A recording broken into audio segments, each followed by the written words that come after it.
법무부가 지난 11월 10일 가족관계의 등록 등에 관한 법률 개정안을 입법 예고했습니다.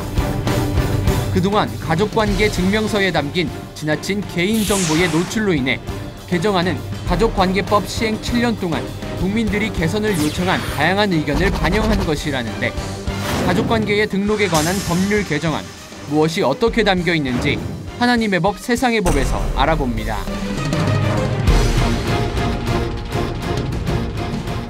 하나님의 법, 세상의 법, 이재만 변호사님 나오셨습니다. 안녕하세요. 네, 안녕하세요. 네, 항상 나오셔서 아주 좋은 말씀 주셔서 너무 감사합니다. 앞서 보신 것처럼 지난 11월 10일 법무부에서 가족관계 등록법 개정안을 입법 예고했어요. 예, 그렇습니다. 이 가족관계 등록법 그 입법 예고된 그 취지는 결국 그 정부는 여러 가지 그 개인의 민감한 정보를 수집하고 관리합니다. 또 국민들은 이제 결혼 신고도 하고 또 혼인 출생 신고도 하고 사망 신고도 하고 또 경우에 따라서 입양 신고도 하고 이런 개인의 민감한 정보를 수집 관리하는 것과 이를 외부에 공개하는 것은 별개의 문제인데 그동안 이제 그 과도하게 공개돼서 인권 침해적 요소가 너무 많아서 이번에 이제 개정안을 내게 됐는데요. 이 내용은 이제 출생신고의 경우에도 결국 출생신고가 이제 인후보증제도에 의해서 출생신고가 가능하니까 이런 경우에는 이제 전과자들의 국적 세탁이나 또는 불법적으로 국적을 취득하는데 악용되는 사례가 많아서 인후보증제도를 개선했고요. 또 출생할 때 출생 의무자가 출생 신고를 하지 않아서 이럴 경우에는 국가가 대신 해줌으로써 그 아동의 취약 기회라든지 복지 혜택의 기회를 부여할 수도 있고요.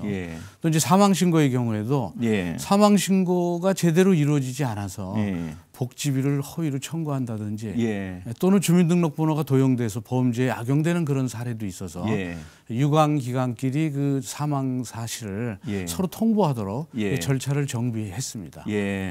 그러니까 국민들이 여러모로 불편을 느끼는 것들에 대해서 정비를 하고 그리고 피해 보는 것에 대해서 어떻게 잘 그렇게 되지 않을까 이렇게 생각해서 만든 법이겠네요. 그러니까 그렇습니다. 이게 그동안은 개인의 민감한 정보가 너무 과도하게 공개돼서 인권 침해가 많으니까 이 점에 대한 여론의 비난이라든지 또는 여론에서 많은 문제점을 제기했어요. 그런데도 증명서를 통해서 너무나 많은 개인 정보가 공개되기 때문에 그 점을 감안해서 이번 개정안에서는 그 점을 정비한 것이죠. 이 시간에 개인정보 노출에 대한 심각성 변호사님께서 얘기해 주시는 거 저도 TV로 좀 봤는데요.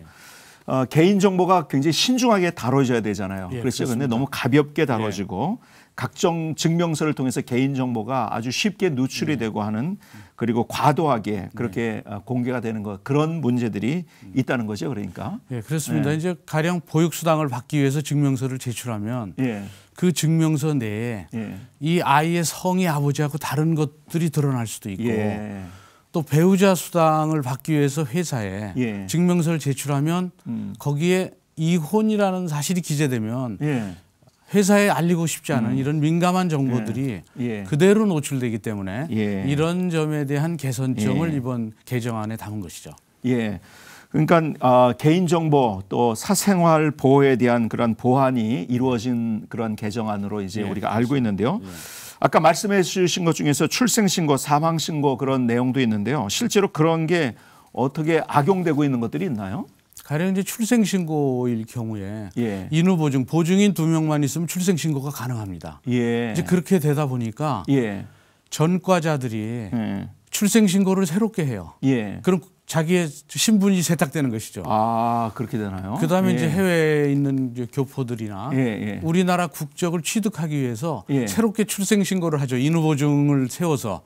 그러면 불법적으로 국적을 취득할 수가 있죠. 이제 이런 것 때문에 현재는 그렇지만 개정안에서는 출생신고에는 반드시 병원에 출생증명서가 있어야 됩니다. 근데 만일 출생증명서가 없을 때는 법원에 허가를 받도록 돼 있죠.